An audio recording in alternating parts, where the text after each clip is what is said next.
Hoje a gente vai ver um pouco sobre a indústria do vidro, tá? Vocês vão ver que o processo de formulação do vidro em si é bem simples. Os processos que, digamos assim, vão chamar mais atenção são os de moldagem dele, né? Então, o que a gente vai ver da parte de maquinários mais pesados, claro, vai ser a parte de fusão, uma vez que a gente precisa de temperaturas muito elevadas para poder preparar esse tipo de material, mas acho que o nosso ponto mais tecnológico vai ser aqui quanto à moldagem desses vidros, tá? Então vamos falar um pouquinho aqui desse material e ver assim sua imensa aplicabilidade, um mercado absurdamente grande que ele representa também, tá? Então, historicamente, ninguém sabe ao certo quando foi que o vidro surgiu, né? Tem esse referência aqui antiga de Plínio, que ele conta a descoberta com mercadores fenícios que estavam cozinhando num vaso areia e alguns alcalis, né? Esse resultado chamou a atenção. Então, ele levou algumas tentativas de reprodução, mas já existem outros relatos que dizem que os fenícios faziam fogueiras ali na praia e às vezes eles encontravam estruturas cristalinas, né, ali na areia. Já existem outros que dizem que o relâmpago havia caído na areia e ali ficou com aquele aumento brusco de temperatura, ele fundiu a areia e depois que ela resfriou ficou uma estrutura cristalina, né, como um vidro. Então, a origem correta, ao certo, ninguém sabe, mas existem essas teorias. Mas se você for parar para ver o quão antigo é isso, se você para ver 6.000 anos antes de Cristo, os egípcios já fabricavam espécies de joias com vidros, né, para seus adornos e tudo, mas eram joias chamadas de joias falsas, né, que basicamente eram, digamos, o baixo custo das joias da época, né. Mas aí o tempo foi passando um pouco e a tecnologia que a gente foi envolvendo para poder produzir esse material, ela foi desenvolvendo, né? Então, nós tivemos alguns passos. O vidro de janela, por exemplo, que são essas placas de vidro, ela é mencionada no ano de 290 depois de Cristo já, tá? Então, o cilindro do vidro de janela era soprado, de vidro, desculpa. O cilindro do vidro de janela soprado, ele foi inventado por um monge no século XII. Né? Então a galera basicamente soprava, ali girando ele, depois cortava a ponta e o fundo, partia no meio e abria aquela placa, deixava ela resfriar planarmente. Né? E durante os tempos medievais, basicamente Veneza era o monopólio da indústria do vidro. Né? Então, somente lá no século XV que o uso do vidro de janela se tornou geral, e até o século XVI não se fabricava vidros na Alemanha ou na Inglaterra. Tudo era puxado da Itália e da França. Né? Já quando a gente dá alguns passos à frente na história, nós vemos que as fábricas de vidro nos Estados Unidos elas foram fundadas em 1608 na Virgínia e em 1639 em Massachusetts. E durante mais de 3 séculos a partir dessa data, os processos eram todos manuais. Tá? E empíricos também. O desenvolvimento de novos vidros eles foram surgir bem mais recente. O pessoal ainda não tinha noção de que poderia mudar as propriedades do vidro e dar a ele características que a gente deseja por meio de adição de alguns componentes ou de uma estruturação distinta. Tá? Então, tudo isso daí era basicamente manual. O pessoal ia lá, aquecia, tirava das múfilas, colocava nas suas formas, ou ia soprar, ou ia moldar, mas tudo isso manual. Tá? E do ponto de vista químico, a única melhora durante esse período todo se limitou à purificação da matéria-prima e assim, digamos, um melhor rendimento da utilização de combustíveis, né? Afinal, aqui para atingir essas temperaturas, basicamente tinha que se utilizar o carvão mineral. Então, chega um certo momento que você pode ter dificuldade de encontrar esse tipo de material. E aí o pessoal começou a utilizar fornos a gás, que foi um dos principais, fornos elétricos, né? Então, a evolução grande que nós tivemos foi basicamente quanto a isso, e não quanto à sua formulação em si, tá? Outros dois grandes marcos que nós tivemos na história foi quanto à sua moldagem, tá? Que seria, no caso, a automatização da produção das placas de vidro. Então, em 1914, foi desenvolvido na Bélgica o processo Foucault, não sei como fala disso direito. E esse processo, ele basicamente, ele induzia a fabricação contínua de folhas de vidro, tá? Durante os 50 anos seguintes, os engenheiros e cientistas efetuaram modificações no processo de fabricação da folha. Esses esforços levaram ao modelo atual de fabricação, que basicamente é o flow, né? O glass flow, que é um dos principais. Mas junto com esse daqui, aliás, desculpa, só para poder mostrar aqui, se você for parar para poder analisar, aqui basicamente nós temos o vidro derretido, tá? E que ele é puxado aqui por uma bombazinha, a gente vai ter alguns resfriadores, ele passa por rolos. Note que isso aqui é uma moldagem vertical, tá? Nós puxamos essa placa de vidro para cima, e aí ele é formado, ele é moldado, desculpa, a partir desse processo aqui. Depois que a sua placa é formada, é feito o corte dela e encaminhamento. Mesmo que seja um fluxo contínuo, ele ainda assim necessita de muita intervenção humana. Então houve um certo aprimoramento, né? Então, ao mesmo tempo enquanto o Foucault apresentava seu processo, um avanço paralelo acontecia do outro lado do oceano com o processo de Colburn, ou Lieberorn, né? Normalmente chamado de Colburn mesmo, que representava um refinamento técnico de que Foucault havia criado. Tá, desculpa, faltou um A aqui. Então, no processo de Colburn, a gente vai ver basicamente o seguinte. Temos aqui o vidro derretido. Vamos ter aqui esses rolos, né? Que ficam girando em sentidos opostos, puxando esse vidro derretido.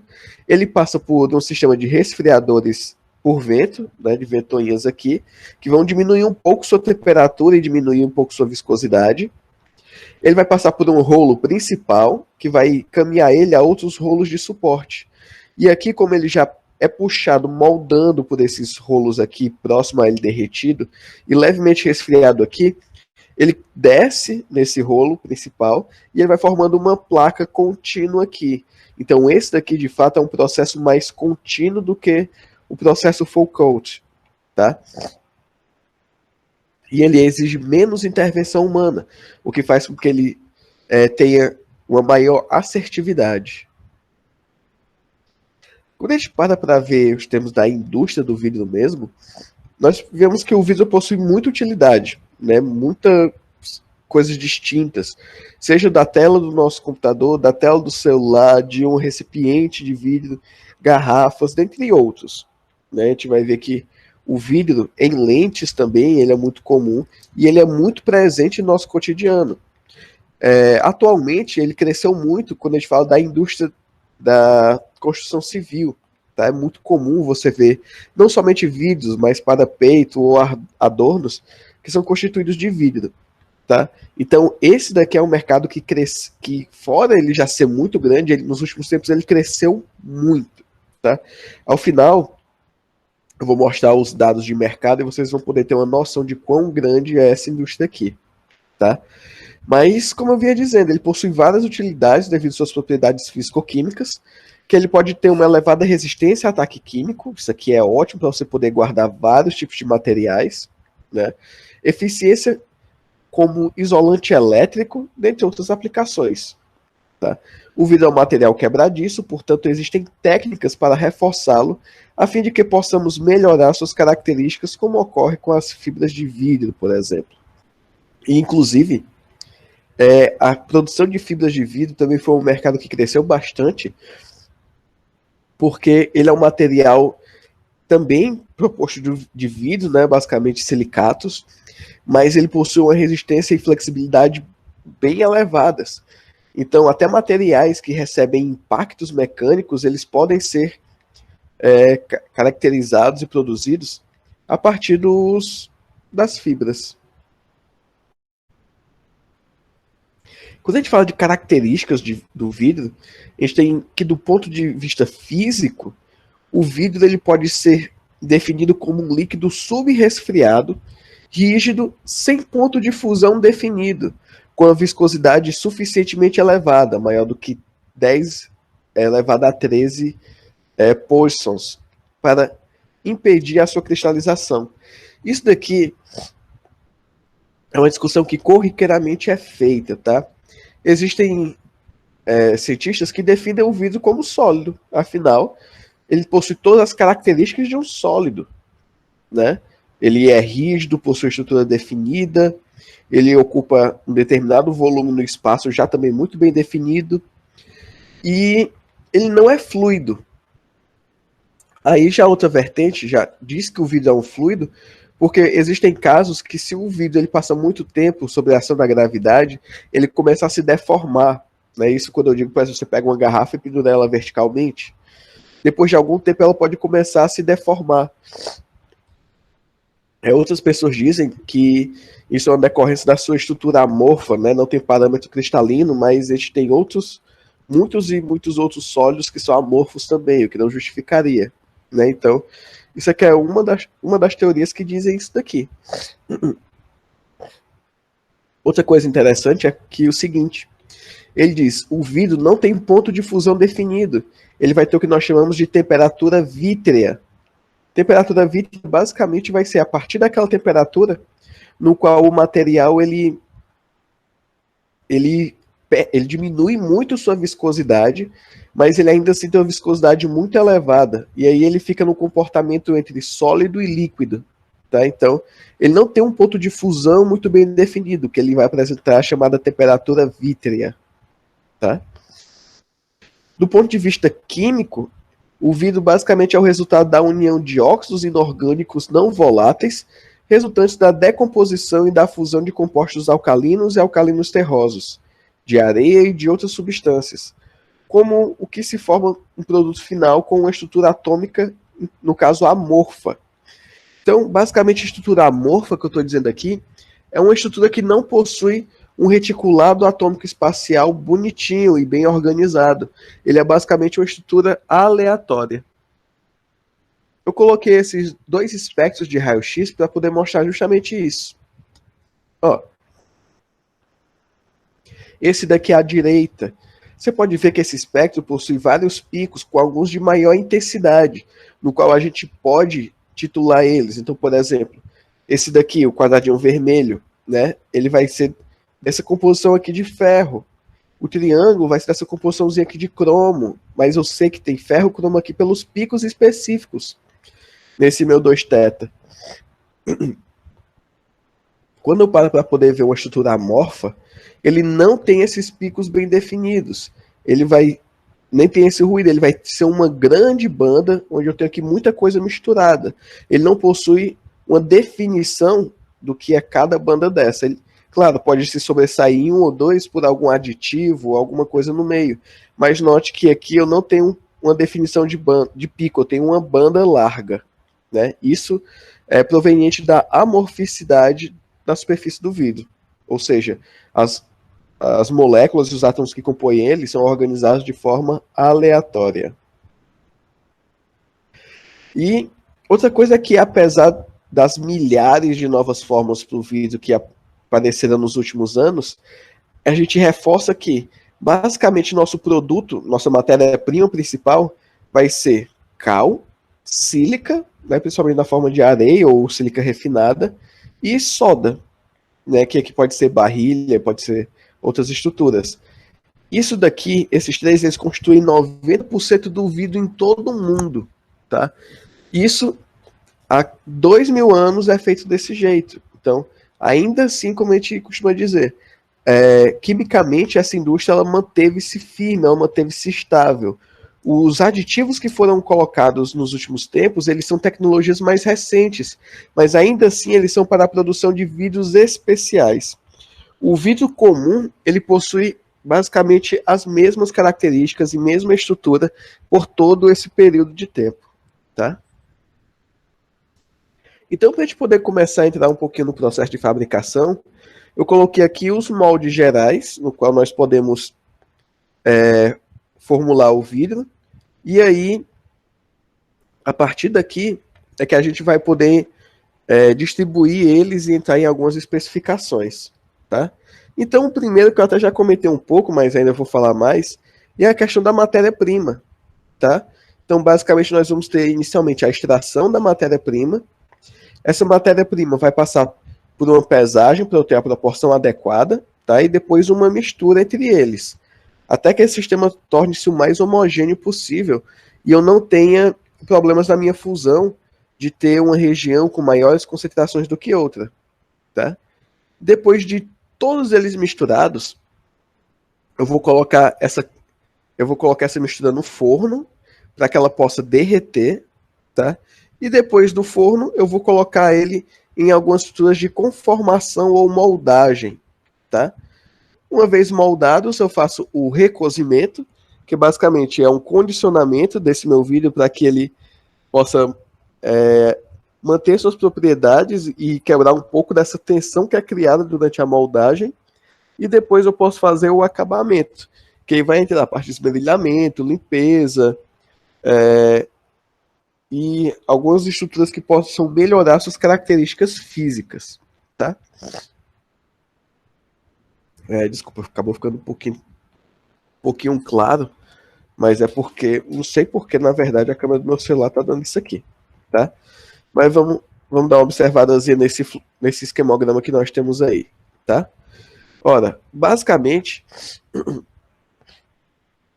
nós temos que a indústria do vidro, ela pode começar, ela vem dessa mistura que eu tenho aqui dos meus da minha matéria-prima, onde eu coloquei aqui areia, barrilha, sulfato de sódio, cal, arsênio branco, carvão pulverizado, sucata de vidro. Isso daqui eu tenho meus compostos principais e alguns aditivos. E veja que esse último ele é a sucata de vidro, né? Ou seja, eu posso ter a reciclagem, a reutilização do vidro uma vez produzido para poder moldá-lo novamente e a partir dali eu poder ter um novo produto. Eu vou colocar eles numa balança, claro, para poder mensurar e para poder quantificar. Faço a homogeneização dele. Ótimo. Depois disso, se eu tiver o processo de Foucault, o que é que eu faço? Eu vou jogar ele aqui no forno com aproximadamente 1430 graus, né? E aqui ele vem derretido. Eu começo a derreter isso daqui. Depois ele vem para a câmara de estiramento. Note que nessa câmara de estiramento eu tenho aqui 1200 graus. Eu já diminui um pouco a temperatura para que eu possa ter ele no estado um pouco mais viscoso. Ele vai passar por esse debitels, né, que eu vejo aqui, eu tenho alguns cilindros que vão estar puxando ele, né, por isso que ele aqui eu tenho o forno de estiramento, porque eu vou estar puxando esse vidro, estirando ele. Ele vai, depois eu coloco no meu forno de recozimento, que é para poder melhorar as propriedades dele, que seria justamente criar algumas estruturas como o vidro temperado e tirar, como eu digo, tirar as tensões, é porque esse estiramento que eu faço aqui para cima, ele vai causar tensões nas regiões onde os cilindros podem estar pressionando ou tensionando, ou aquelas regiões que ficaram um pouquinho mais grossas, e esse cilindro pressiona. Então isso cria tensão que pode gerar pontos de trinca ou pontos instáveis no vidro. Então o recozimento ele serve justamente para poder melhorar isso, tá? E aí depois eu venho aqui para minha mesa de corte, né, onde eu vou cortando essas estruturas de vidro. Mas eu posso ter também outros processos, né? Eu posso ter, por exemplo, o processo Colburn, onde esse tanque aqui de vidro derretido vai passar por esse estiramento e aqui acima eu vou ter um cilindro que vai gerar essas placas na horizontal, né? Ou eu posso ter o processo de folha contínua, onde aqui do meu tanque eu vou passar ele por cilindros que vão já jogar na mesa direto para poder ter uma planagem desse vidro. Note que basicamente eu fundi a minha matéria-prima e moldei. E todos eles vão ter a fase de recozimento também. Tá? Basicamente é isso. E em termos de matéria-prima, olha só o que é que eu vou gastar para poder ter isso daqui. Né? Eu gasto 100 quilos de areia, 35 quilos de barrilha, 10 quilos de sulfato de sódio, meio quilo de carvão pulverizado, 15 quilos de cal, 50 quilos de sucata de vidro e 1 a 2 quilos de outras estruturas. Né? Então, isso daqui é o meu sistema base, onde para eu poder produzir esse material, para poder fundir ele, eu vou estar basicamente nessa composição, nessa mistura. Coloquei esse outro esquema aqui, já naquela estrutura que eu gosto de mostrar para vocês. O que entra do sistema e o que sai do sistema, os processos. Né? Então, na entrada da fábrica, eu vou ter o estoque da matéria-prima. Essa matéria-prima ela é constantemente analisada também, tá? Para eu poder saber o que é que eu estou colocando ali no meio, para poder evitar de colocar algumas impurezas indesejadas. E esse estoque ele é feito em silos, tá?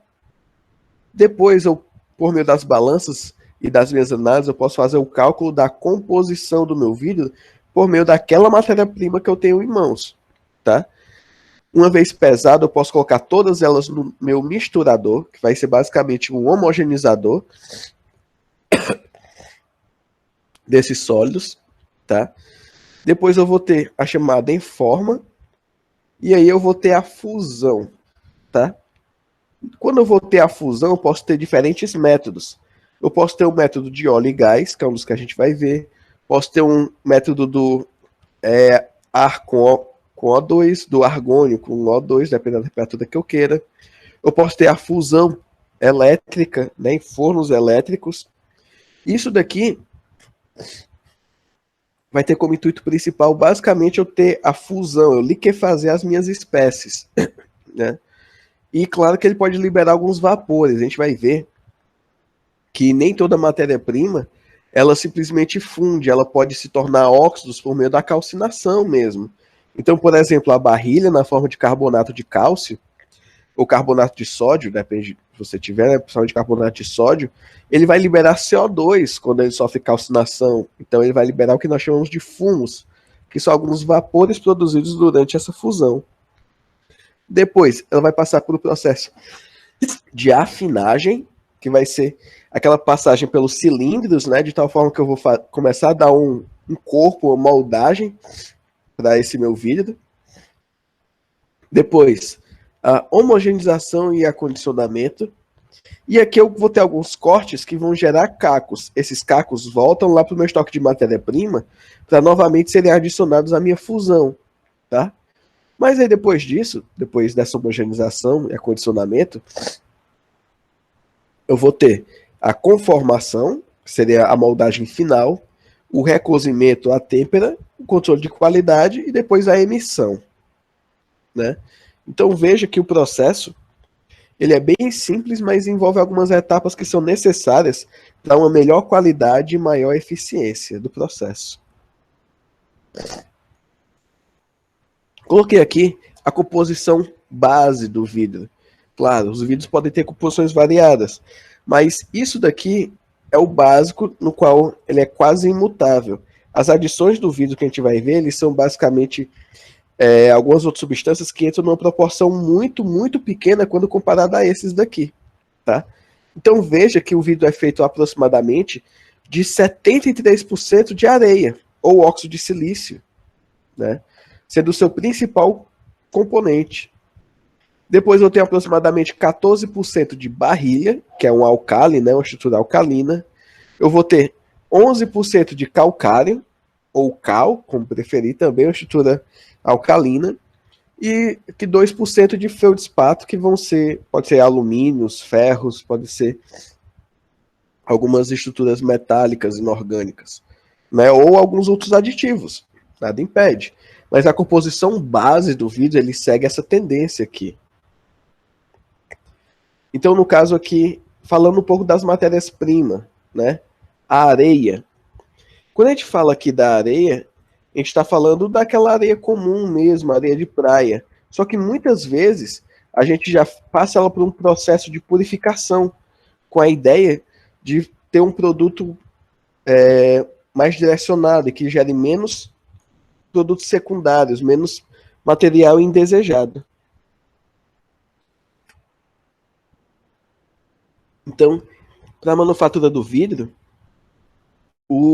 a areia deve ser quase que de quartzo puro, né? Que isso quer dizer que o teor de ferro não deve ser superior a 0,45%, e no caso dos vidros óticos, que a gente precisa de um grau de transparência muito elevado, de 0,015%, pois o ferro não tem um efeito benéfico para a coloração, né?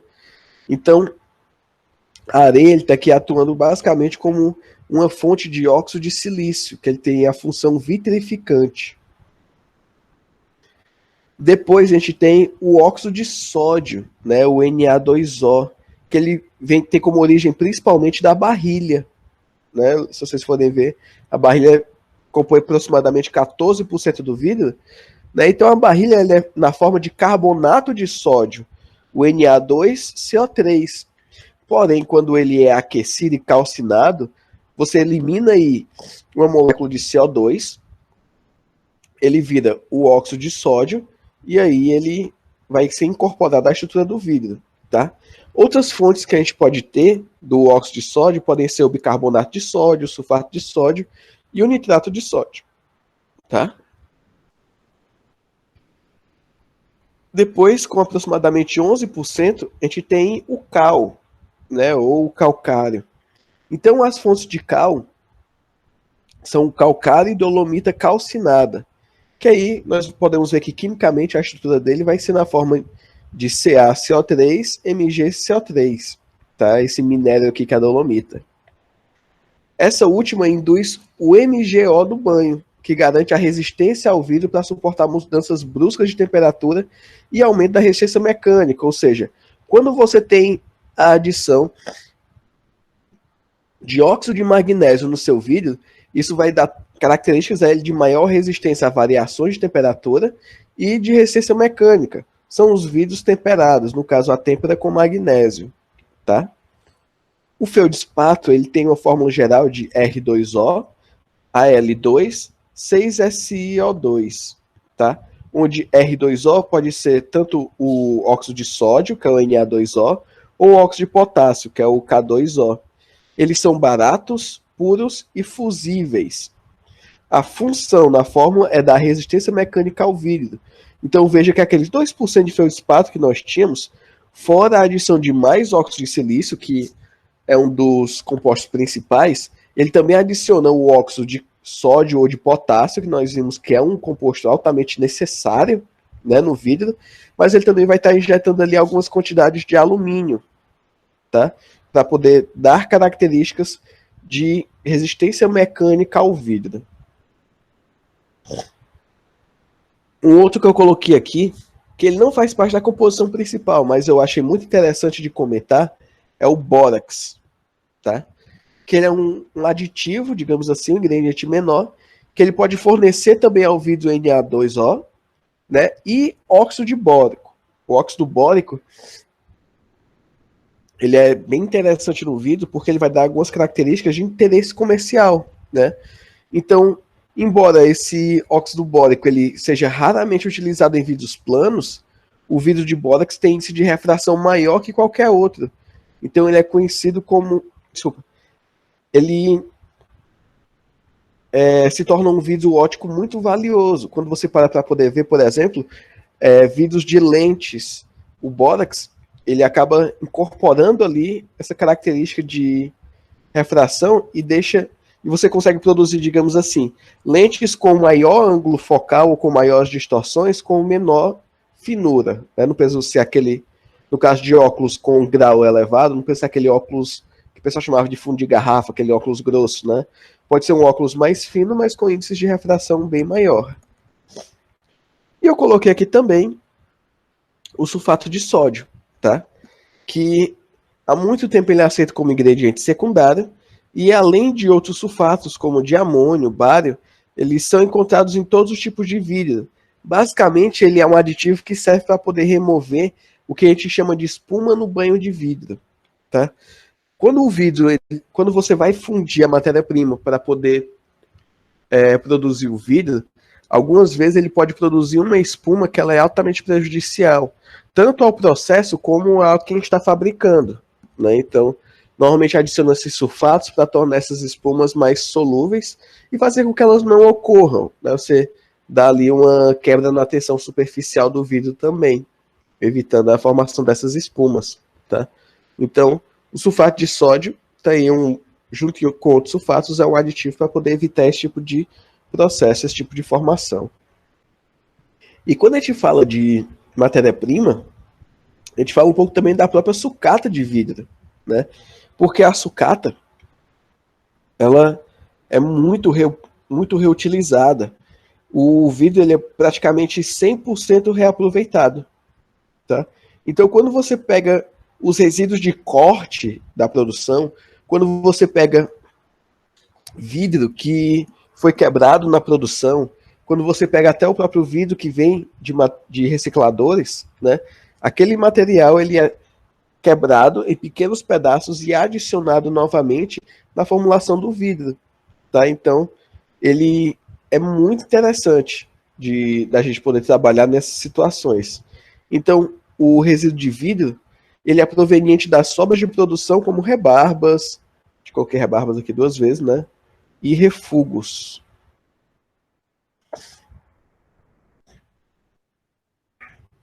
E aí, uma vez que a gente falou da matéria-prima, a gente pode falar um pouco da composição desses vidros, tá? Os vidros silicatos alcalinos são os únicos a dois componentes que têm valor comercial, tá? A sílica e a barrilha.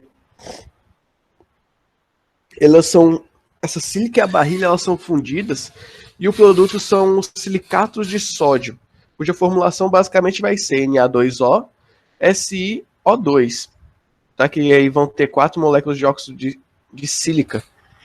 Mas você vê que é uma estrutura bem simples, no qual eu consigo ter características vítreas suficientes para poder formular a minha estrutura de vidro, tá? Já os outros vidros de sódio e cálcio, eles são fabricados em maior quantidade, tá? E vasos de toda espécie, vidros de automóveis, vidros planos, e a formulação dela varia um pouco, né? Mas você vê que ela gira em torno daquele mesmo eixo que a gente discutiu antes, onde o cal ele vai ter uma quantidade de 10 a 13%, o óxido de sódio de 13 a 16% e a sílica de 70 a 74%. Ele não foge muito disso, né? Essas proporções elas são bem constantes mesmo. Por outro lado, eu posso ter os vidros de chumbo e os vidros borosilicatos, também são muito comuns, tá? Quando a gente fala do vidro de chumbo, nós vemos que eles são de grande importância em trabalhos óticos. Eles têm elevado teor de chumbo, alguns deles até 92%. Usam-se grandes quantidades desse vidro na construção de bulbos de vidro, tá? E no bulbos de lâmpadas neon, graças à sua grande resistência elétrica. Então, quando você para poder ver lâmpadas, né, normalmente incandescentes, as fluorescentes também muitas vezes usam, mas eles usam muita adição de mercúrio também. Quando você vai ver bulbos de raio catódico, dentre outros, normalmente utiliza-se vidro com adição de chumbo, tá? Aproveitando o vidro de chumbo, vou aproveitar e comentar aqui um pouquinho também, que eu lembrei que eu não coloquei, alguns vidrocondutores, tá? Que a gente utiliza hoje. Muitos deles são o tito e o ito, que são vidros dopados com óxido de titânio e óxido de irídio, tá? Desculpa, de índio. Então é muito comum a gente ver esses vidros, por exemplo, quando a gente vai trabalhar com materiais que a gente precisa de condutância elétrica e eles, como é que eu posso dizer? Eu preciso um pouco dessa característica do vidro, dele poder absorver bem, ter essa resistência mecânica, resistência térmica, resistência às intempéries do ambiente, tá? Então, por exemplo, placas solares. Placas solares são um ótimo exemplo de onde a gente utiliza hoje vidro condutor. Você fazer placas solares de monocristal de policarbonato, às vezes sai muito caro.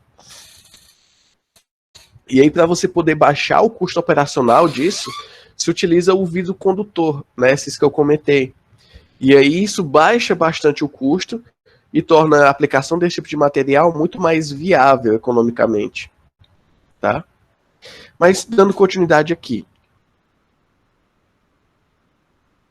nós temos os vidros de bórax. Usualmente eles vão ter cerca de 13 até 28% do bórax, tá? De óxido de boro, e 80 a 87% de sílica. Eles são utilizados em laboratórios, travessas de cozinha, isoladoras de alta tensão, devido à grande resistência ao choque e estabilidade química excelente. Então você vê, por exemplo, não é todo material que você pode dar grandes choques térmicos, né? Quando eu coloco aqui, utilizados em laboratórios, vão ser aquelas vidrarias que podem ir ao fogo, ao bico de Bunsen. Travessas de cozinha podem ser aquelas que podem ir ao forno e depois ser resfriadas, né? Que foi até não sei quem tá no grupo da química, mas colocaram lá um meme do cara que colocou um prato no micro-ondas, né? E quando foi tirar, o fundo do prato tinha caído. E aí, o que é que basicamente pode ter acontecido ali? Não era um vidro borosilicato, era um vidro comum, no qual o vidro podia estar frio e ele colocou no micro-ondas ali na potência muito alta, a temperatura mudou muito rápido, o vidro não aguentou os coeficientes de dilatação e aí quebrou, né? A função do borosilicato basicamente é diminuir o grau de dilatação térmica que nós observamos no vidro, fazendo com que ele tenha essa maior resistência térmica, tá? Sem que ocorra trincas nele. Quando a gente falar um pouquinho de aplicação do vidro, né, são aplicações mais diversas possíveis, então é mais dando uma pinceladazinha aqui, onde a gente tem que o vidro de sódio e de cálcio, ele tem uma aplicação basicamente em embalagens de geral, garrafas, potes, frascos. O vidro plano, ele é muito utilizado na indústria automobilística, de construção civil e de eletrodomésticos, né, a chamada linha branca, que cresceu muito nos últimos tempos. Os vidros borosilicatos vão ter aplicação basicamente em tecidos domésticos que tem que ser resistentes a choques térmicos. Claro, em laboratório, nós utilizamos muito deles também, né, os chamados vidros Pirex. Mas a utilização em maior escala são utensílios onde vão receber essa variação térmica. O vidro chumbo, no caso, eles vão ter, a gente faz copos, taças, cálices, ornamentos, dentre outros, né? Porque o chumbo ele vai conferir um maior brilho ao vidro, então ele atua muito como peças ornamentais. Mas como já citado anteriormente também, o vidro de chumbo ele é muito utilizado nos vidros de lentes.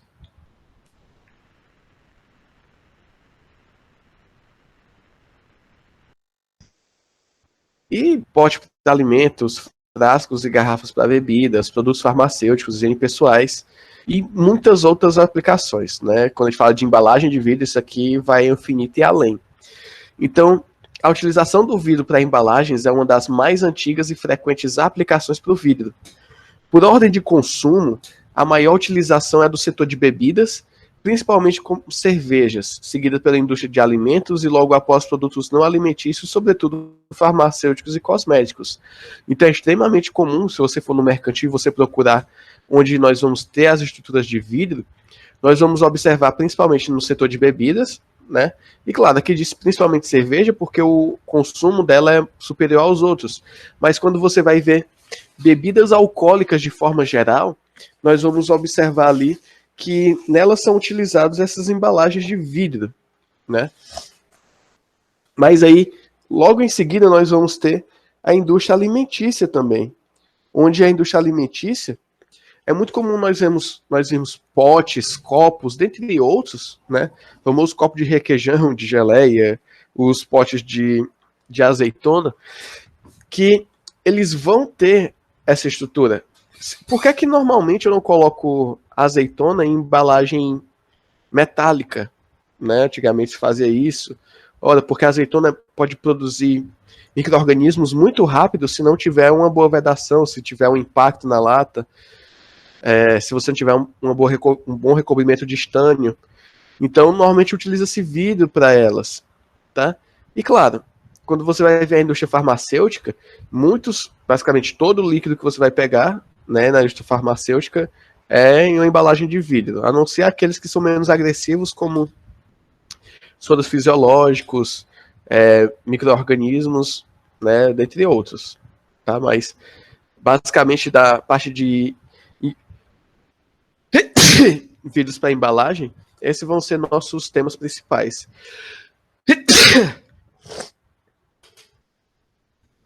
Quando a gente fala de vidros domésticos, né, basicamente são aqueles utilizados em utensílios como louça de mesa, copos, xícaras e alguns objetos de decoração. Também uma parte bem... uma boa fatia dessa indústria. E aí, a gente vê os vidros planos. Para poder falar do vidro plano, a gente vê que ele daria muito mais trabalho do que uma outra peça de vidro, como por exemplo uma garrafa, né?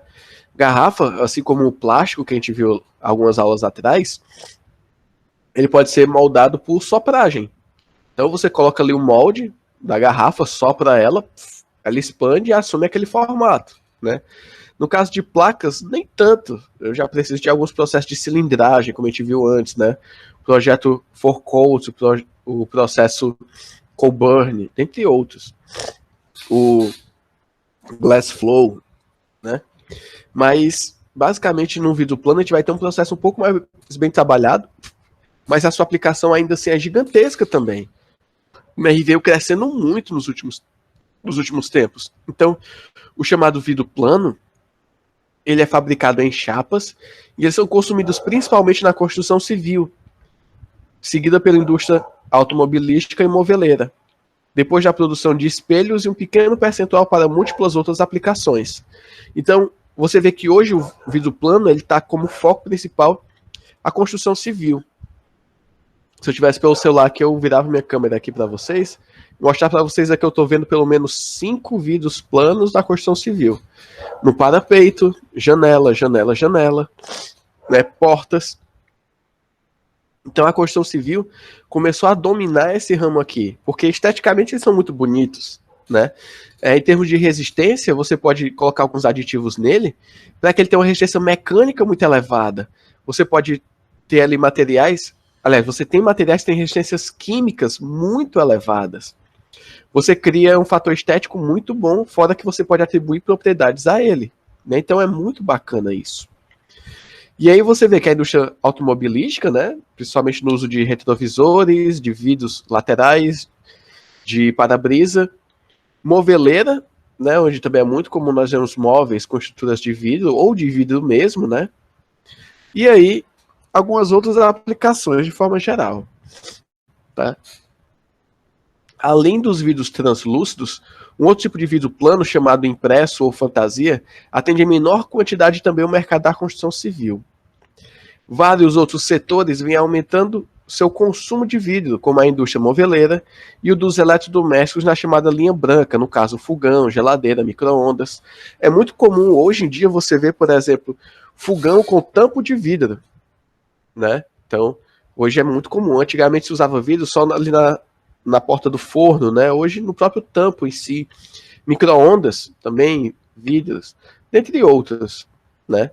Afinal, a partir do momento que você consegue dar para o vidro a característica que você deseja, seja ele de isolante térmico, de resistência mecânica, resistência química, você consegue dar maior aplicabilidade a ele também, tá? O que a gente chama de vidro especial, no caso, eles são vidros com composições e características especiais, das mais variadas possíveis. Então, esses vidros, eles são adequados a necessidades muito específicas de utilização, como os utilizados na produção de cinescópios para monitores de TV e computadores, bulbos de lâmpadas, garrafas térmicas, fibras óticas, blocos oftalmológicos, blocos isolantes e até tijolo de vidro. Né? Você vê que cada um desses aqui vai ter alguma característica distinta nas suas aplicações. Como, por exemplo, quando eu falo do bulbo de vidro para lâmpadas, é interessante que ele tem um elevadíssimo grau de refração, para que ele possa espalhar melhor aquela luz que eu vou ter aqui dentro. Quando eu falo de fibra ótica, eu vou ter um comportamento bem semelhante, mas além dessa refração elevada, eu tenho que ter a flexibilidade dele. Se eu falo de blocos de vidro, eu tenho que ter elevadíssima resistência mecânica, porque aqui ele vai receber peso, né? Ele vai ter que estar muito bem estruturado para ter essa característica de até receber impactos, inclusive. Tá? Então, esses são chamados vidros especiais. Basicamente, fala, o bicho desconfigurou todinho. Basicamente, quando eu falo de reações químicas, eu vou observar várias reações distintas, tá? Mas basicamente elas vão ser algumas reações dos meus carbonatos com os meus silicatos, tá? Onde eu posso observar aí várias delas, como já citado, mas olha só. A reação 1, o carbonato de sódio reagindo ali com, eu coloquei ASO2, né, que seria uma quantidade A de óxido de silício, tá? E isso daí vai produzir Na2.ASO2 mais CO2. Veja que o meu carbonato, ao sofrer esse processo de calcinação em reação com o silício, ele vai se desfazer, se decompor, produzir o meu óxido de cálcio, o meu óxido de sódio, e liberar aí o meu CO2. Tá? Eu posso observar fenômeno semelhante quando eu trabalho com o meu carbonato de cálcio. Só que o carbonato de cálcio vai reagir com uma quantidade diferente de óxido de silício. Tá? E aí eu vou poder ter o seguinte: o CaCO3 pode reagir com B óxido de silício, formando a estrutura CaO ponto, B óxidos de silício, tudo isso no complexo, tá? Essa reação também libera CO2, ou seja, o meu carbonato, nesse caso de cálcio, ele vai estar se decompondo para poder promover a formação do meu CO2, tá? E por fim eu vou ter uma outra reação, que vai ser agora a reação do meu sulfato de sódio com o óxido de silício, tá? Quando eu tenho essa reação, eu vou ter uma estrutura um pouquinho diferente. Então, essa reação eu vou colocar com a quantidade C de óxido de silício. Então, eu vou ter aqui o meu sulfato de sódio reagindo com a quantidade B, com a quantidade C de óxido de silício, promovendo a reação que vai formar o Na2O, ponto, uma quantidade C de óxido de silício, e essa reação vai liberar SO2, meu dióxido de enxofre, mais CO, tá? Ou seja, nessa reação aqui eu liberei o monóxido de carbono e não o dióxido. Então a reação é um pouco mais perigosa ao ser humano, né? Lembrando que o monóxido de carbono ele pode se ligar à hemoglobina formando a carboximoglobina, que seria uma estrutura altamente tóxica ao ser vivo, ser humano. E essa última reação aqui, quando eu tenho uma quantidade C de silício, né, ou a reação para o meu sulfato de sódio, ela pode ocorrer também de diferentes formas, que seriam essas outras aqui. Então, essa minha reação 3 do sulfato de sódio, eu posso ter o sulfato de sódio reagindo com o carbono, onde eu posso produzir aqui o meu sulfito de sódio e liberando CO, tá? Eu posso ter também a reação de 2 sulfatos de sódio com carbono, fazendo 2 sulfitos de sódio e liberando CO2. Posso ter a reação do meu sulfito de sódio com uma quantidade C de óxido de silício para poder promover a formação de Na2O, CCiO2 e liberando um dióxido de enxofre. Tá? Então veja que eu tenho algumas possíveis reações para esse processo.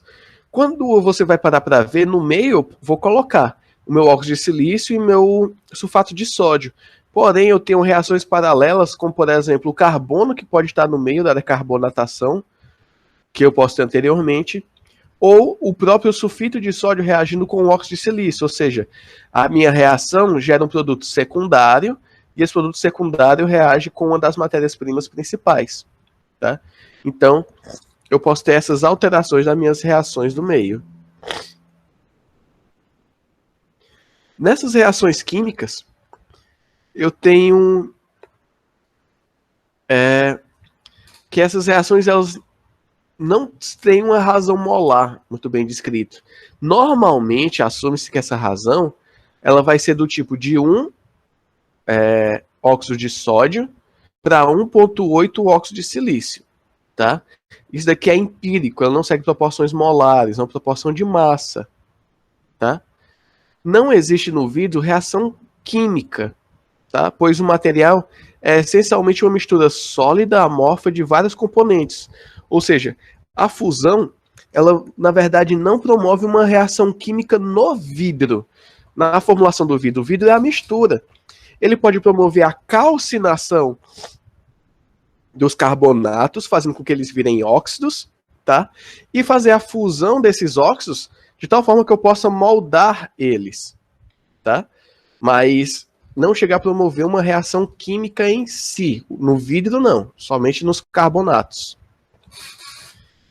Quando eu tenho os vidros coloridos, eu vou ter esse mesmo processo, mas eu vou ter a adição de alguns materiais, tá? E esses materiais vão conferir cor a ele, dentre outras propriedades que é possível. Então, olha só. O vidro transparente colorido é essencial e é produzido em centenas de cores. O vidro colorido pode ser de 3 tipos. Então, eu coloquei aqui numerado. Que no caso, a cor ela é provocada pela absorção de certas frequências de luz por agentes em solução do vidro. Os mesmos são os óxidos dos elementos de transição como titânio, cromo, manganês, ferro, cobalto, níquel, cobre. Por exemplo, o óxido de níquel, o NiO, dissolvido no vidro de chumbo, imprime-lhe a cor de coloração castanha, mas no vidro de potássio, uma coloração violeta azulada. Nos vidros de potássio, o óxido de cromo provoca a coloração desde verde até o alaranjado, ao depender de como ele vai estar ali presente, né? Se ele vai estar mais na forma de óxido, mais na forma de dióxido, né? Que também é um óxido de cromo, mas com uma composição diferente. Então a gente vê que a adição desses metais de transição podem conferir cor específicas ao nosso material, tá? A segunda hipótese que nós podemos ter no vidro colorido é a coloração ela é produzida a partir de partículas coloidais precipitadas. Então, num vidro inicialmente incolor. Eu posso pegar aquele vidro incolor e a partir daí eu posso adicionar algumas partículas que vão ficar dispersas. Isso mediante tratamento térmico. O exemplo clássico é o ouro coloidal, que incorporado leva à formação do vermelho rubi, tá? Que é um vidro bem específico, uma coloração comercialmente bastante utilizada. A coloração, e a hipótese 3, né, a terceira situação que eu posso ter essa coloração aqui no vidro, é produzida por partículas microscópicas ou um pouco maiores, que podem ter coloração própria, como o vermelho de selênio, que aqui no caso é o óxido de selênio, que ele é bastante utilizado em sinais luminosos de trânsito. Então você vê que eu posso ter a adição de metais de transição, eu posso ter partículas coloidais precipitadas, ou eu posso ter partículas microscópicas que vão estar incorporadas. Todos esses dando propriedades ao meu vidro, dando coloração ao meu vidro, né? Agora vamos entrar um pouco mais no método de fabricação. Afinal, a gente já falou bastante aqui de tipos de vidro, matéria-prima, características, propriedades. Vamos ver como é que se fabrica esse cara agora. Como eu citei antes, é um processo simples, mas ainda assim nós temos que ver as suas especificidades.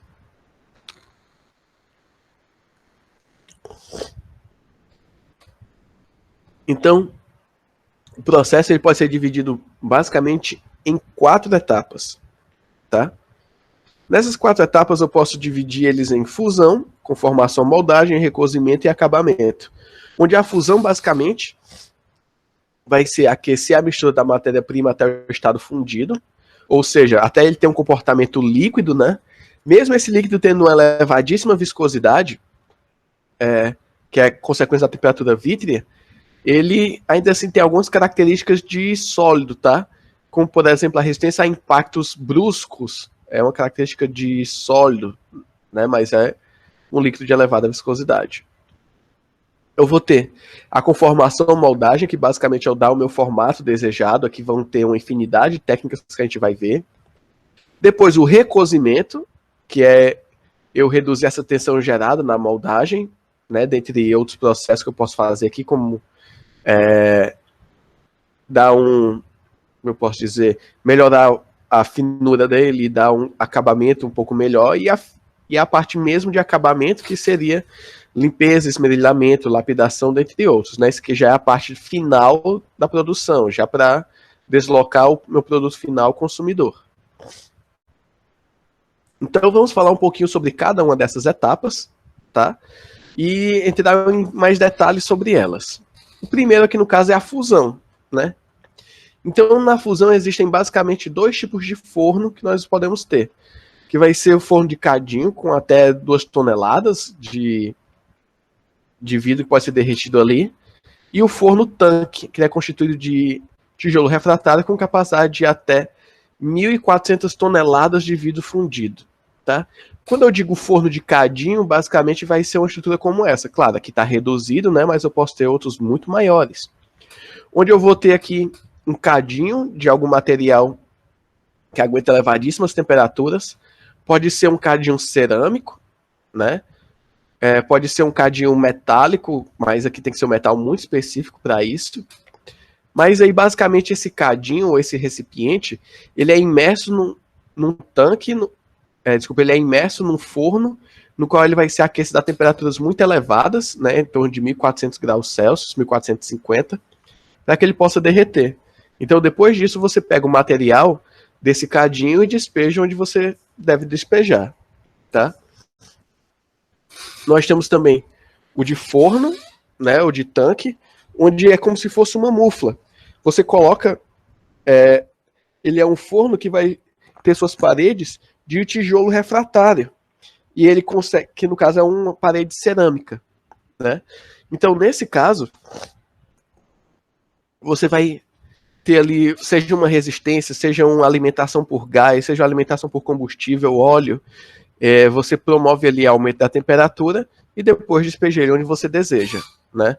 Eu coloquei aqui o caso do cadinho, esse daqui à esquerda, e do forno tanque, né, que seria esse daqui maior à direita, onde aqui basicamente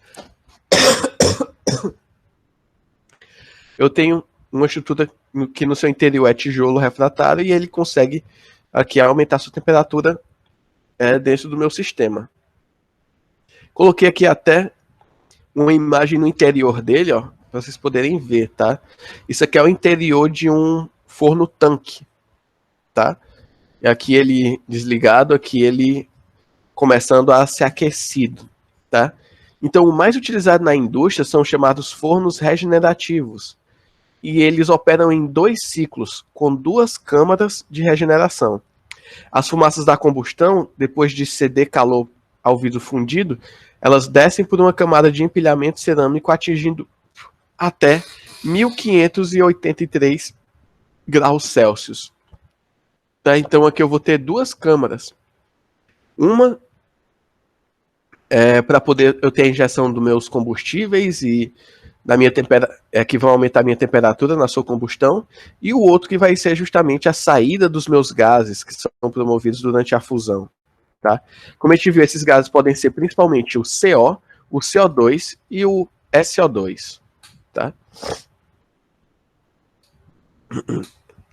No caso do meu forno regenerativo, ó, simultaneamente o ar pré-aquecido, ao passar por uma câmara de regeneração previamente aquecida e então misturado com gás combustível inflamado, resulta uma chama mais quente que é formada com gás com um ar sem pré-aquecimento, tá? Então, nesse caso aqui, em intervalos de 20 a 30 minutos, o fluxo de ar é invertido e a entrada é feita pelo lado oposto. Então, nós vamos ter essa alternância aqui, tá? Nós podemos ver que nessa imagem aqui, nós temos, por exemplo, os 2 empilhamentos cerâmicos, que vão já ter minhas câmaras aqui. Ele vai injetar aqui óleo, óleo na forma já pulverizado, né, como se fosse um spray, e depois a combustão dele. Isso aqui vai causar uma espécie de lança-chamas aqui dentro, uma chama, que vai fundir esse vidro aqui, tá? E aí depois, quando eu inverto minha válvula, eu vou ter a saída desse vidro pelo meu empilhamento novamente, e aí depois a entrada do vidro para que ele possa ter um novo aquecimento, tá? Aqui, coloquei essas imagens para poder mostrar, por exemplo, que são 2 fornos de cadinho, tá? Onde você tem um recipiente no qual você derrete esse vidro e tira ele. Mas eu queria mostrar que eu achei interessante para vocês verem a questão da viscosidade, tá?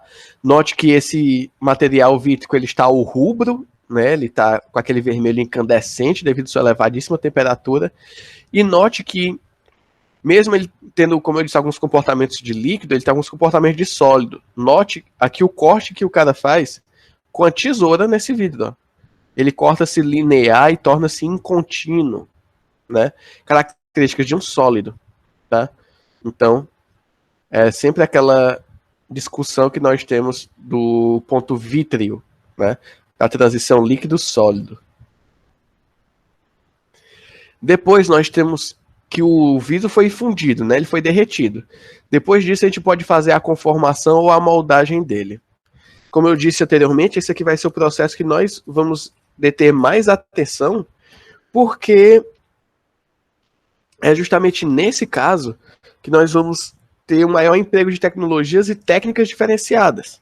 A fusão é um aquecimento. A moldagem vai depender daquilo que você deseja obter, tá? Então, o vidro pode ser conformado em máquinas aplicadas ou à mão.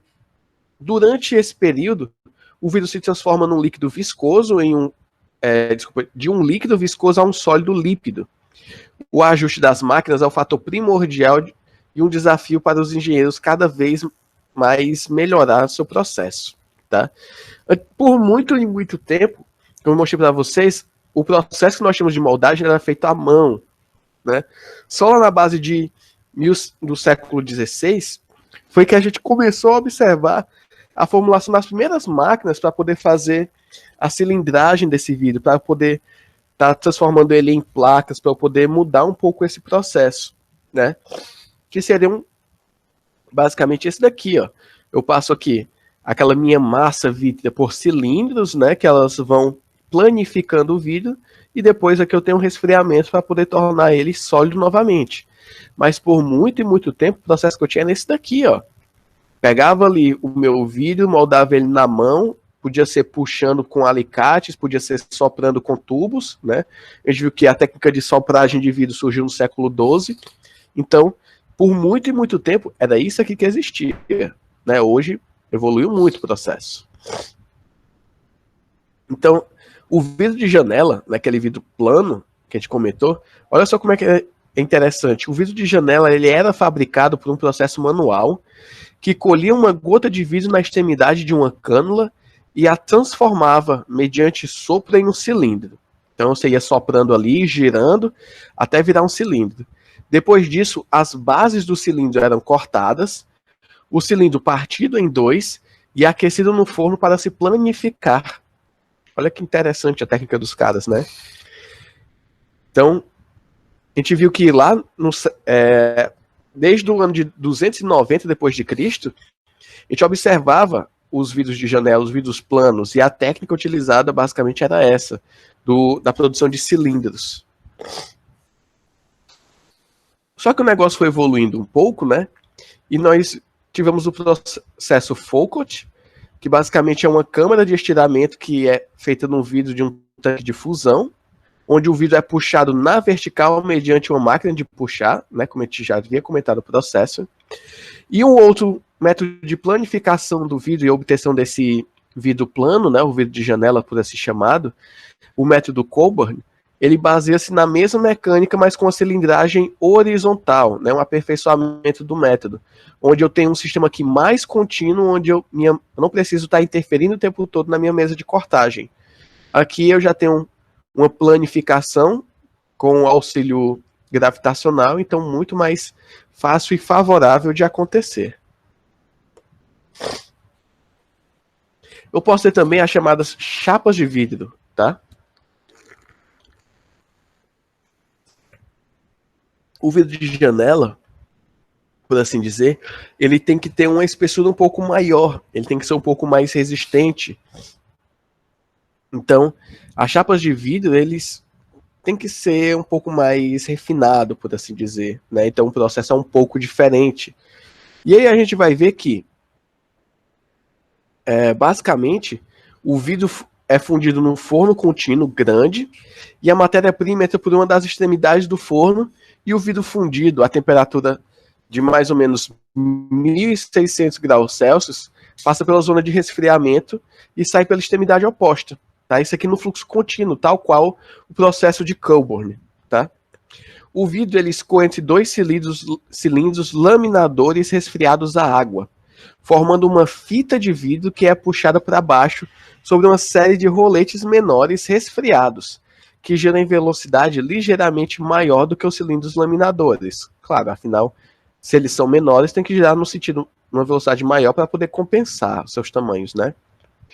O efeito do tensionamento provocado pelas diversas velocidades e a retenção do vidro durante o resfriamento retifica a fita quando ela entra no forno de recozimento. Tá? Então, aqui eu tenho essa retificação. Depois de recozida, a fita é cortada em folhas para esmerilhamento e polimento. Quando você vai ver essas fitas menores, mais finas, né, mais delicadas de vidro, a gente vai ter justamente esse efeito aqui, esse tipo de moldagem, tá? Que seria uma cilindragem por diferentes cilindros em diferentes velocidades. Então, ó, eu puxo aqui meu vidro fundido, ele passa por cilindros maiores, que vão dar aqui a sua finura, né, sua espessura, e depois cilindros menores em diferentes velocidades para poder eu estar dando tração nesse vidro, tá? Seria uma espécie de estrutura de aumento de densidade, por assim dizer. Hoje, uma das técnicas que nós utilizamos muito é o chamado vidro por flutuação, ou glass float, tá? Ou você pode contar também como vidro float. Basicamente, uma fita de vidro obtida por laminação flutua num banho de metal fundido, normalmente estânio, tá? Em uma atmosfera controlada. Então, olha só, eu joguei o meu vidro fundido, ele passou por uma laminação, e essa lâmina vai ser jogada em cima de metal fundido, tá? Até sair do outro lado. Na entrada da câmara de flutuação, a temperatura é suficientemente elevada para que o vidro seja bastante mole ao flutuar. A superfície inferior é retificada pelo contato com o metal, e a superfície superior escoa sobre a ação da gravidade até ser também plana. A qualidade da superfície obtida é próxima da que se obtém por esmerilhamento e polimento. Ou seja, aquele metal fundido, ele não se mistura com o vidro. Então, o vidro, quando passa por ele, vai formar uma superfície perfeitamente plana, quase que perfeitamente plana, né? Por isso que essa técnica aqui é uma das mais utilizadas hoje, porque você evita ter que fazer esmerilhamento e diminui as necessidades de polimento daquele vidro. Ele já sai com uma qualidade muito elevada. Os efeitos gravitacionais que você tem aqui vão fazer com que ele sofra uma planagem, e o contato metal-vidro faz com que a parte inferior saia também com uma lisura bastante elevada. Tá? Então seria isso aqui, ó, mais ou menos esse processo. Passo aqui meu vidro fundido por um laminador. Aqui eu vou ter metal derretido e essa lâmina de vidro passa aqui por cima desse metal. E depois eu vou ter os outros rolos de suporte, né, para poder dar encaminhamento ao meu processo. A técnica de moldagem por sopro, né, ela também é muito utilizada ainda hoje, ao depender do que eu desejo, mas por muito tempo ela foi a única metodologia utilizada. Tá? Então, é um processo muito importante, tanto na indústria como na parte de manufatura mesmo, de processo manual. Tá? Então, até o século XIX, o sopro era feito por artesãos, somente. No século XX, foram desenvolvidas máquinas de sopro mais rápidas e baratas. A sua principal utilização, por exemplo, são nas máquinas de soprar garrafas, copos e bulbos. Tem uma imagem que eu coloquei aqui, que eu acho muito interessante, que ele é basicamente essa moldagem por sopragem, tá? Olha só o que tinha no slide 1. a produção de garrafas. Vê que aqui eu tenho essas garrafas aqui ao rubro ainda. O que é isso, basicamente?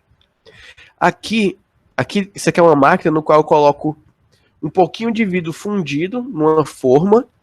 Essa forma sopra ar quente. Esse ar quente vai inflar essa gota de vidro de tal forma que ela vai tomar o formato do molde. E aí, quando torna o formato do molde, você diminui a vazão de ar ali dentro, mas continua soprando e vem passando ele por um caminho até ser resfriado. Quando ele é resfriado, ele volta à sua estrutura, ele permanece na sua estrutura sólida e constante, né? Então, a formação de vidro pelo sopro, ele podia ser feito de forma mais artesanal, mais manual, mas hoje, olha só, eu tenho aqui um molde, tá? E eu coloco aqui uma gotinha de vidro. Eu vou colocar aqui o meu injetor de ar, tá? Ele vai soprar, vê aqui, purger, isso aqui ele solta ar. E aqui ele vai começar a formar o molde que eu tenho aqui, o molde superior, né, e o molde inferior, enchendo de ar. Depois, eu vou puxar isso daqui e eu vou injetar novamente para que ele adquira o formato que eu desejo, né? Isso na minha câmara quente ainda. Então note que eu estou me baseando em formatos. Eu coloco moldes e sopro o ar para que ele fique no formato que eu desejo. Eu tenho também a técnica de sopro duplo, né? Que seria uma injeção por dois lados. Olha só essa daqui. Eu tenho um molde, no qual eu tenho aqui aquela gotinha de vidro, né? E eu faço aqui a injeção, eu fecho ele e faço a sopragem por baixo, né? Quando eu faço essa sopragem aqui por baixo, ele vai ter o formato inicial. Depois eu tiro essa tampa, mudo aqui, né? Eu fecho a parte de baixo, mudo a tampa de cima e eu faço a segunda sopragem por cima. E aí eu vou estar mudando o formato daquela minha peça. É um método de sopro duplo, é uma moldagem em 2 etapas por sopro. Mas, novamente, note, eu tenho um sopro de ar quente no meu vidro derretido, no meio de um molde, tá? Outra moldagem que eu tenho também bem simples é a chamada moldagem por compressão, onde eu tenho um molde, coloco ali o meu vidro fundido, e aí eu pressiono ele sobre esse molde. Então eu faço a compressão dele, até ele dar uma resfriada, e quando eu tiro, aquela peça de vidro vai estar no formato dos meus moldes, tanto inferior como superior, tá? Então esses eram alguns processos de moldagem que nós podemos ter.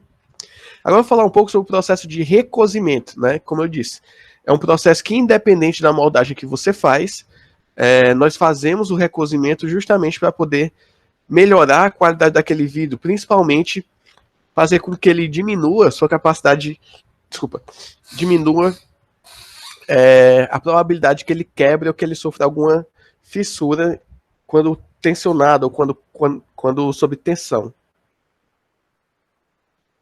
Sob tração, desculpa. Basicamente, o recozimento serve para reduzir a tensão. É necessário recozer todos os objetos de vidro, seja os que foram fabricados mecanicamente ou seja os que foram fabricados manualmente. O recozimento envolve resumidamente 2 operações, tá? Isso aqui é as 2 primeiras, o terceiro é uma informação. Até colocar aqui. Vamos lá, primeira. Tá aqui. Primeira, eu tenho a manutenção da massa de vidro acima de uma certa temperatura crítica durante um tempo suficientemente dilatado para que as tensões internas sejam reduzidas, graças ao escoamento plástico, ficando abaixo de um máximo pré-determinado. Ou seja, eu vou elevar a temperatura da minha peça e deixar aquela peça naquela temperatura por algum tempo, até que no interior da minha, até que o meu material ele possa ter um melhor acondicionamento das suas moléculas, né? Elas se organizem de uma forma mais organizada, com a finalidade de evitar pontos de tensão. Depois, eu posso ter o resfriamento dessa massa até a temperatura ambiente. É interessante que esse resfriamento seja feito com lentidão suficiente para manter a tensão baixa deste máximo, tá? Normalmente, peças de vidro que elas necessitam de maior transparência, por exemplo, elas são resfriadas muito, muito lentamente, como as lentes de telescópio ou de microscópio. Você precisa de uma transparência elevadíssima e de uma precisão muito alta. Então, o resfriamento dele é controladíssimo, porque se você resfria rapidamente, você pode criar bolhas no vidro, você pode causar microfissuras no vidro, e ele pode não aguentar tensões após isso, tá? Aqui uma informação é que o forno de recozimento é uma câmara aquecida, onde a taxa de resfriamento pode ser controlada, tá? E na parte do acabamento, eu tenho que todos os vidros recozidos devem sofrer algum tipo de operação de acabamento, que pode ser bem simples, mas são importantes. Então essas operações incluem a limpeza, esmerilhamento, a lapidação, o despolimento, o esmaltamento, a graduação e a calibração, tá? Embora nem todas sejam necessárias para todos os vidros, um ou mais sempre deve ser necessária. Então, às vezes, o meu vidro ele sai com alguns resíduos de fuligem, de carbonatação, né? A limpeza ele faz necessária. Quando ele sai com algumas irregularidades de superfície, quando ele não sai homogêneo, eu faço esmerilhamento, uma espécie de lixamento. Quando eu quero a moldagem dele numa peça muito específica que uma máquina não conseguiria produzir, eu faço a lapidação dele, né? Dentre outros, tá bom?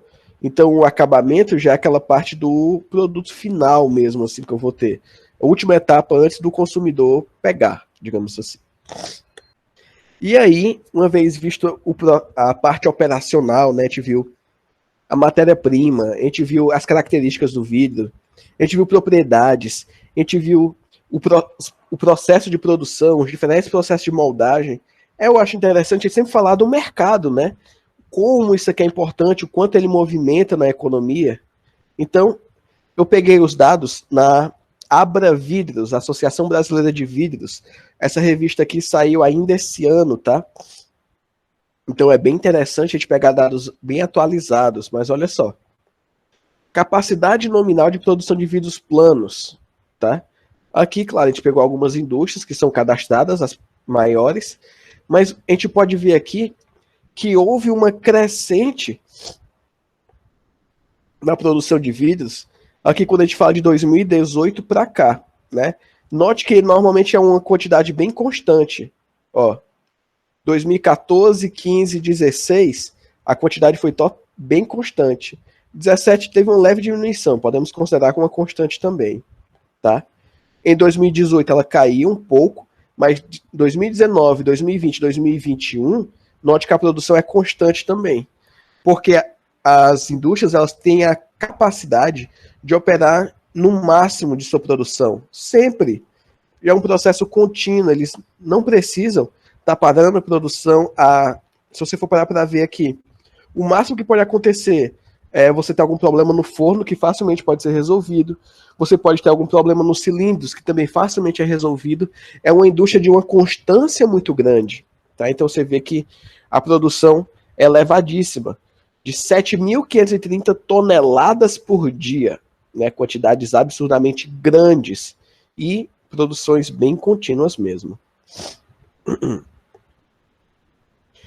A produção desse vidro, tá? Isso aqui já é em 2020, 2021 não saiu todos os dados ainda, é claro, mas nós tivemos basicamente 56,7% da aplicação como vidro temperado, tá?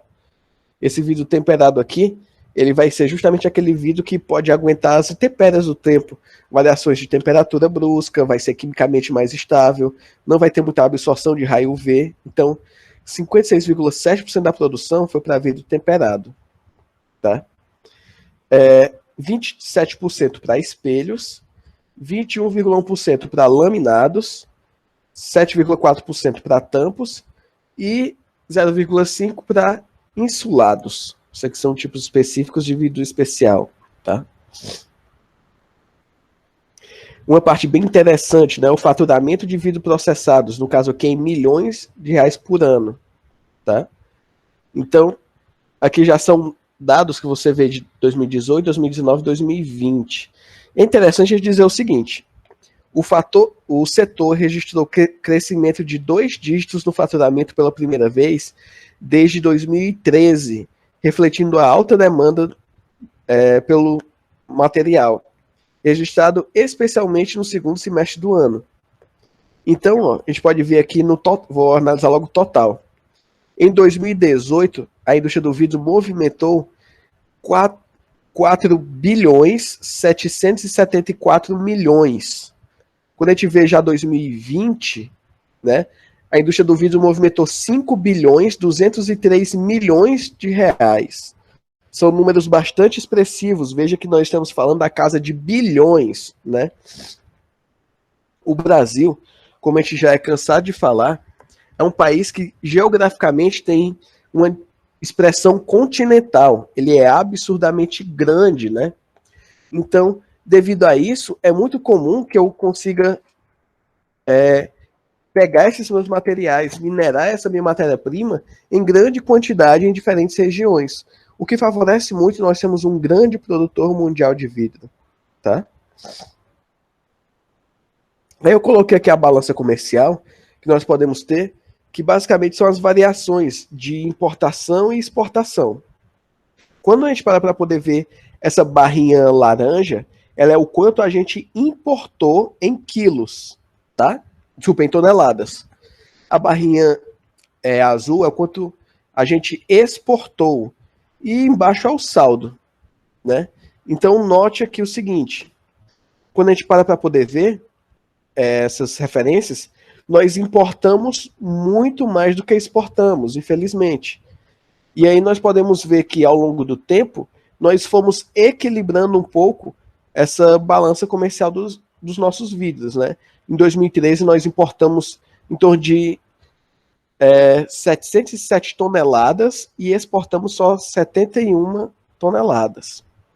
E aí, quando a gente chega em 2020, a gente equilibrou isso. A gente exportou mais do que importou, ou seja, na balança comercial a gente está na frente, né? Já quando eu falo de vidros processados não automotivos, eu vejo que permaneceu constante, tá? Aqui no caso, desculpa, o primeiro para vidros planos. No segundo, sempre nós importamos mais do que exportamos, né? Podemos ver aqui uma variação muito grande quando falamos do ano de 2017, principalmente. Quando eu vejo o nosso balanço comercial de matéria-prima, né? Nós viemos aqui já com um padrão um pouco diferente. 2013, 2014, nós importávamos matéria-prima mais do que exportávamos. Hoje, nós conseguimos exportar matéria-prima mais do que importar, ou seja, nós estamos conseguindo suprir a nossa demanda interna de matéria-prima. Nós conseguimos extrair os minérios necessários, né? Seja o cal, seja a barrilha, seja a sílica, e utilizar na nossa própria produção e vender o excedente, tá? E por fim aqui, quando a gente fala de espelhos não automotivos, nós sempre tivemos um déficit comercial, né, onde o ano de 2017 foi cruel para a gente. Você pode ver que existe um desbalanço aí bem intenso, né, quando nós falamos dessas variações, tá? Então, era isso. E aí, eu passo aqui para vocês. Me digam, quanto a esse assunto que nós comentamos hoje, né, sobre a indústria do vidro, algumas dúvidas, perguntas, comentários, como vocês estão quanto a isso?